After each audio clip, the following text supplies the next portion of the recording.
tired of not being able to go into a restaurant and take my family and sit down and have a good meal. Tired of seeing my people having to get in the back of buses to go where they have to go.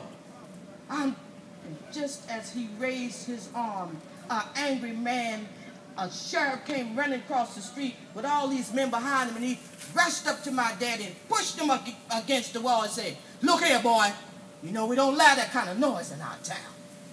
If you ain't careful, I'll throw you in jail.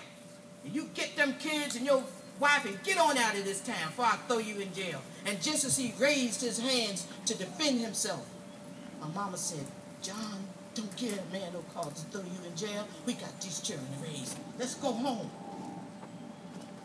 Well, my daddy turned around and we all went home. But the next year,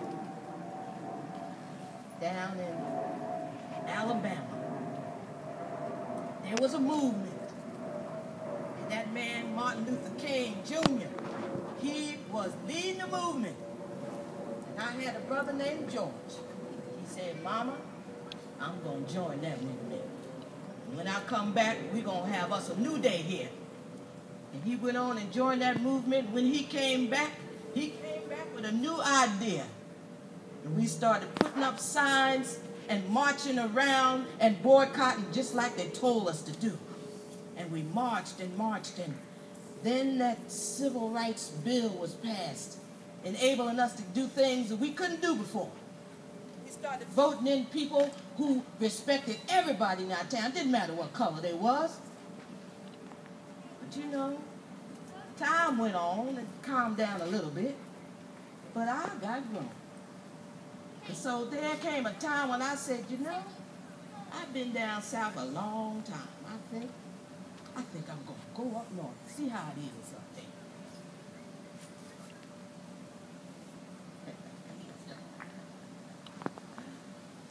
A little bit, but just about the same. And I know all y'all sitting there looking at me saying, after all you've been through, that's all you can do is clean? Let me tell you something. The job that I do is one of the most important jobs there is in the world. If I wasn't cleaning, y'all wouldn't be able to sit here because flies would be flying around all the trash and garbage y'all done left behind you. So you need me. Every room I go in, I leave my mark. I take pride in what I do. My mama taught me well.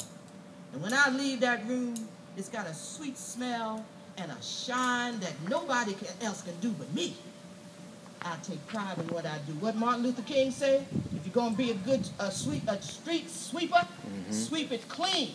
That's what he said. I can't remember all the words, but that's what he said. Now, I know everybody here has a desire to do whatever it is they need to do in their life. You young folks, you make sure you learn to do what it is that you want to do in your life, because working is a long time. 8 hours you're working, the next hours you're sleeping, and the third 8 hours you're trying to figure out how you're going to get to work the next day.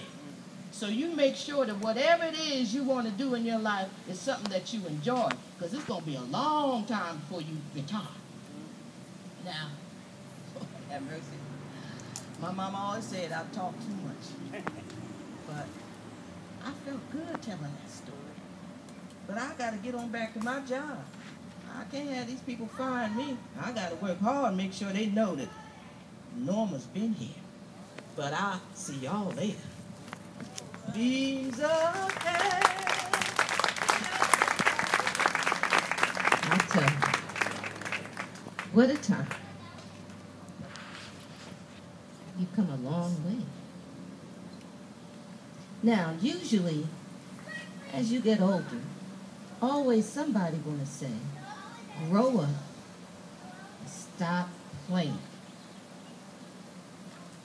And I want you to stop using your imagination.